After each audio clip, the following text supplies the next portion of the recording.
Your name is High Rock Online. Oh. It's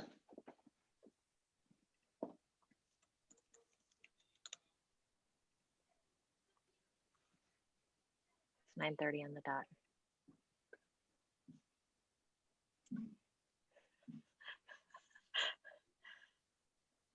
All right, guys, here we go. Welcome to our first ever Healthy Together Live. I'm Megan. I'm here with Walt and our special guest, Ryan P. Marshall. I was waiting for that noise, Walt. That's like your trademark noise. My one noise. Walt makes a noise for that. Noise is for just my when Ryan initial comes on screen. Oh. Yeah. He can make an air horn. So I think that it's like a little ironic that we are like doing our first Healthy Together Live on today of all days. I recognize that when we talk about being healthy together, we're trying to point people towards normal rhythms, but today is just not a normal day. But I don't know, maybe that's sort of like a capstone on 2020. Like, hey, guess what? There are no normal days. Like, all we can do is like be present to what is in this current moment. Yeah, I mean, what do you guys think about like that idea of normalcy? Right. I am something I saw on Facebook a little while ago. My good friend Sarah Cowan Johnson, if you're watching, thank you. She referenced Stephen Covey's circles of control and influence, and basically it talks about how kind of so often our world is shaped around these like three concentric circles: our circle of control, our circle of influence, and then our circle of concern. And I was just thinking about like, man, I feel like my circle of control has just over the past couple of months just gotten like so like freaking small, because like I can't control anything anymore. We moved just this past weekend, and I wanted to go like return something at Target, and I pull in and there's like a line like a mile like down the road. So I'm like, okay, well, I can't go like return this thing.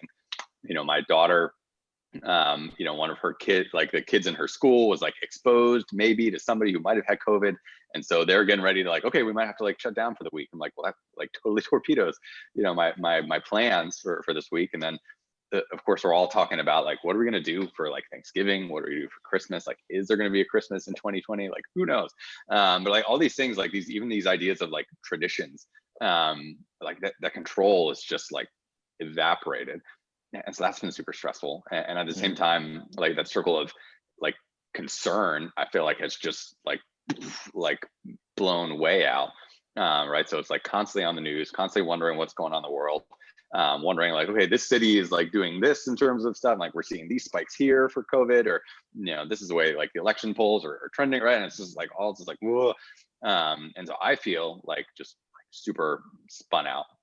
And right, this is kind of like mind week. I feel like for the past, you know, several months, like I've just felt, you know, like a new experience, I think, of anxiety and stress. And I have not been diagnosed with any kind of, you know, mental health issue, anything diagnosable or treatable. And yet I'm feeling it. And Ryan has spoken like really like openly and candidly and so helpfully, I think, about his own experience of depression. And so Ryan, I'd love to hear even from you, like, you know, how have you experienced, you know, kind of like either questions of like control or concern, and how have you been navigating that? Yeah. Yeah. So just, yeah, to clarify too, because you were mentioning like the issue of like being diagnosed or not. I mean, I've been treated for clinical depression for a couple of years now. So that specifically, that's, you know, where I'm speaking from. Control for me, the way I experienced it was like depression convinced me that I had no control over myself. It was actually less about like my external circumstances and more about my ability to control my own health. I think for many people, and I should speak for only for myself. For me, depression almost became like a fatalism, just like being totally resigned to like, there is no control. I have no control. Like I already knew I had no control over everything external to myself, but depression, because it is so inward focused, it's just like, I can't control what's out there, and I can't control myself, and I'm done. Like, there's nothing I can do. Yeah. And Yeah. you know, that's so I guess in relation to Covey's circles, it's like the circle of control in the middle, you know, gets smaller. Like you said, it gets smaller and smaller and smaller. And there's nothing, you know, I can't meet the demands outside of myself, and I can't meet the demands inside of myself. And it's like, now what? And then it's, you know, the motivation is not there to even try. And it's like, what's the use? What's the use to even trying to control anything, because I can't? It's like an addiction to being out of control, almost. Like, you can't turn away from it. That's how I experienced clinical depression. I think anxiety, when I talk to people who have anxiety, it's sometimes it's more about the external things. Like, it's like an addiction to trying to control the external things. But that's not a scientific, you know, don't quote me on that. But that's, for me, depression was very much internal. And I think sometimes for people, anxiety is external, but still it's somewhere in these, it's about what is the reality of what we can and cannot control. What can we be responsible for, and what can we not? And then my faith gets in there, and, you know, there's so many angles to it, but that's been my experience of control. Yeah. Like, tell us a little bit about, like, even when you talk about, like, your faith getting in there, you know, kind of like the lens of faith, right? I like, obviously we're all Christian pastors. I know for me, like, a big part of my own kind of like faith journey has been learning how to not just compartmentalize, like, the spiritual aspect of my life to something on Sunday, or like when I'm in a church room or in a church meeting, right? But having this like holistic experience of faith that impacts every sphere of my life, including, you know, my mind and mental health. Tell us a little bit about how that's kind of informed that process for you, and what it's looked like as you navigated this out of a faith in Jesus. Well, and when I was mentioning faith, you know, just a moment ago, I was particularly thinking about there are ways of doing theology that actually can be more or less helpful depending on the mental illness perspective. So for someone with depression, believing that everything is out of control, there are theologies that will align with that can actually, like, convince you more of that narrative.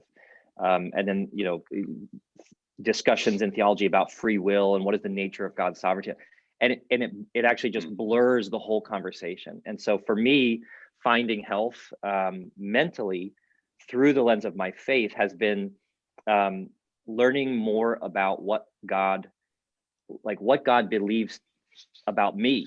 Not just what do I believe about God, but what does God have to say about me? What did God mean when Jesus talks about, I've come so that they may have life and life to the fullest? What did Jesus mean by that? And what parts of that, like, can I play a part in? And what parts are God's to do only? And what parts, you know, are there parts of my health that God is inviting me into or even challenging me into? And if so, what are they? And, you know, for me, it's like having a reasonable amount of self-esteem. Some people's self-esteem maybe is a little too high, and some people's is a little too low. But there is a holy sense that, you know, God made creation, and God looked at Adam and Eve, and when God looked at Adam and Eve, he said, this is very good. Humans are very good. So like, what does that mean for my day to day?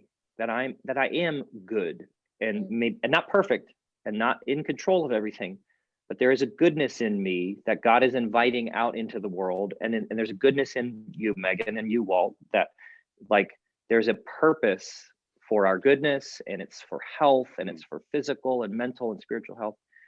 That's what I mean. Like the faith part, it can mess things up. You know, God knows people like us in our tradition and our profession have contributed to mental health crises. Yep. Many people, but there are theologies that are not helpful, but there are also ways of reading the scriptures that can be incredibly helpful and therapeutic, even for depression and for anxiety. So that's a little bit. I love that starting place of goodness, right? And like that, there's this whole thing of like affirmations that you can, you know, in other traditions, like the mantras that you can say to help ground yourself. But within the Christian tradition, like, what are the affirmations that God says about me? And so I know, like, for me, I probably am most out of health when I'm over controlling, right? Like, because I can't actually trust that God has wired me, has equipped me to be good with who I am.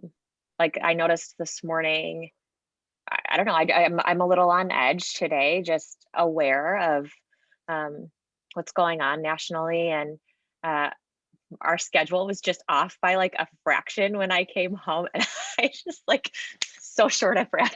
And, but because it was me like not actually like responding out of health or inviting Brad to health, and like those sorts of things, like that holistic thing that you're talking about, Walt, of like, how could I have entered that situation differently? Because I do have the ability to interact differently with my spouse, or with my kids. That much I can choose, but what does it mean to like lean towards the affirmation of you are good? Maybe that's like, hey, like, you're good. You being 5 minutes late to the next thing is not going to be the end of the world. Right.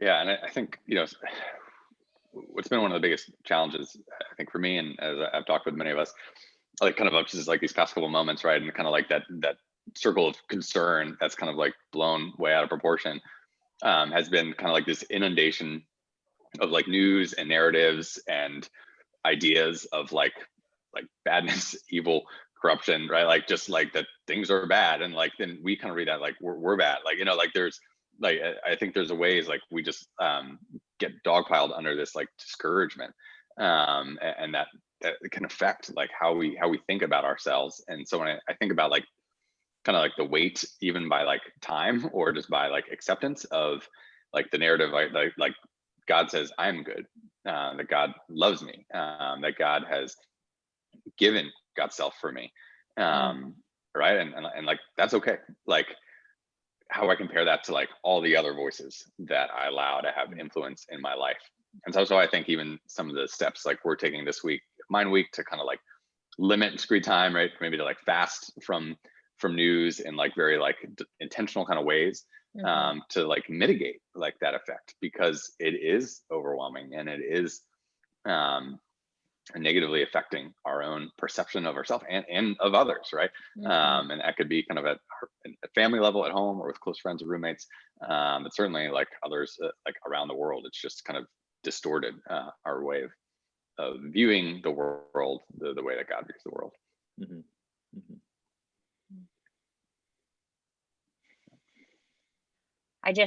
I'm so appreciative, Ryan, like of the way that people who have walked with depression or clinical anxiety have sort of been able to go ahead of the rest of us who are maybe experiencing mental overload for the first time in this last year in new ways. Like the way that you've sort of taught me as a friend and as a colleague on what it means to pastor in this way. Like it's pretty profound. And so thank you for joining us today, and for all that you're continuing to do and serve out of who God made you to be, and calls you good. If you had parting thoughts for someone who might be watching and is maybe feeling overloaded or wondering if they might need a clinical diagnosis, what are some parting words or next steps that they might be able to take? Well, if I could even like refine that a little bit. We got a great question from, because I'm so Shannon. wordy. No, well, we got a good question from Shannon in the chat about how you can pivot in crisis, and what tools are available to us in our faith to assist in that pivoting. So I think that could even speak a little more directly to that too. Yeah, well, I mean, for me, I waited so long to reach out to somebody. And in fact, I mean, my wife knew that I was in trouble for a long time before I realized that I was in trouble. And for me, that was the breaking point. Was, she didn't lay down like an ultimatum, like I'm leaving or something, but she had to get very, I want to say, I'm trying to think of the nicest, most gracious word, but she had to get very aggressive with me to say, you need to go and get help. And I wish I hadn't waited that long. I wish I had, I wish I had just been able to say like, yeah, maybe I should go. So I mean, for me, if I could do it again, and if I was going to tell somebody who was maybe thinking that they might have an issue, like, you got to just go sooner, go talk to somebody, go call, certainly pastors are available for that. We aren't as far as I know, none of us on this call have like a clinical certification for diagnosing or anything like that, but we can listen, and we can say, you maybe should go get more professional kind of help. I think if you're in doubt, like if you're wondering like, am I depressed or not, that should trigger you to ask someone else, like, or start looking. There's one of the organizations that we're supporting for the Jog for Joy 5K is called Families for Depression Awareness. If you go to their homepage, they have a depression like self checker, and you're not going to diagnose yourself, but it's going to take you through some questions, and at the end it's going to say, you could benefit from a professional assessment, or it might say you're within the realm of normal. Many of us are going to find that whether we're clinically depressed or not, or clinically anxious, like we're all in a really challenging season. And it doesn't actually, in terms of health, it doesn't actually matter today whether you have a diagnosis or not. The strategies for health are going to be the same for a lot of us. So like, just don't wait. Just don't give in to the belief that I did, which was, there's nothing I can do. What does it even matter? The fatalism.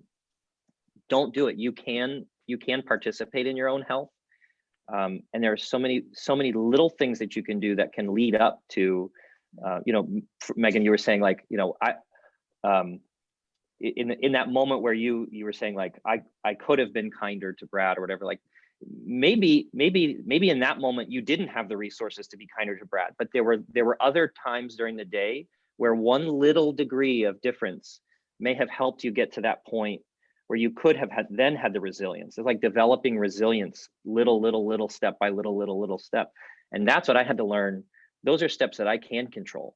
I can choose whether to eat right or not. I can choose whether to go for a walk or not. I can choose whether or not to get some sunlight into my eyes and into my brain to help with my seasonal affective disorder. Like, there are little things that I can do to build my health, to build my resilience. I can share with my colleagues. I can tell people that I'm taking medication and here's how it might affect me.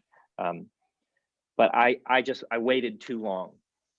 I waited too long to ask for somebody's opinion or somebody's help, or just to share like the deep feelings in my heart that I was embarrassed about. So it's cliche, but it's cliche because it's true. It's you got to share it. You got to reach out. Our church is doing some really cool stuff. You two have both come up with a great month of activities, and not that someone has to do all of the things you've prepared to like achieve a health goal, but that you've presented us with real tools for someone who's either clinically looking for therapy, or someone who's like, I just feel lousy and I don't know why. Like, you've provided some really good stuff. So I would encourage people to like, it's a little self-promotion, but like, I'm really proud of the work that our church is doing for this. There are so many resources out there, but taking the step to like open up to someone is so important. That's awesome. Thank you so much. If you are interested in any of the resources that Pastor Ryan was mentioning, you can check them out on our website, highrockonline.org/healthytogether. And we can connect you with other people who are looking to get healthy. So if you are feeling really isolated and don't know where to start, but you just want someone to talk to about how to take the next step towards health in your life, we'd encourage you to go to that website. And then also on that website, you can sign up for the Jog for Joy 5K, which is really like how our church is trying to say, we need to get healthy because we need to be healthy for other people. We are partnering with 6 awesome organizations, 5 of them resource people local to the Boston area, and 1 is grounded in the Boston area, but resources people nationally, specifically towards equipping and standing with teenagers who are suffering from mental health issues. So you can register for the Jog for Joy 5K from wherever you are. Run, walk, what did you call it? Jaunter. Ryan made up a word. Saunter for smiles. With people around you, with the person who's helping hold you accountable to keeping healthy, with your family. I don't know, get creative. But this is a way that we can get healthy so we can be healthy for other people. So thanks for hanging in for our first Healthy Together Live. Yeah. Tune in next week, same bat time, same bat channel, for another special guest as we talk about next week's Healthy Together Live focus. So friends, be well. And yeah, we'll see you next week. Thanks, Ryan, again. Take care of yourself. Thanks, Ryan. Thanks, you guys. Bye.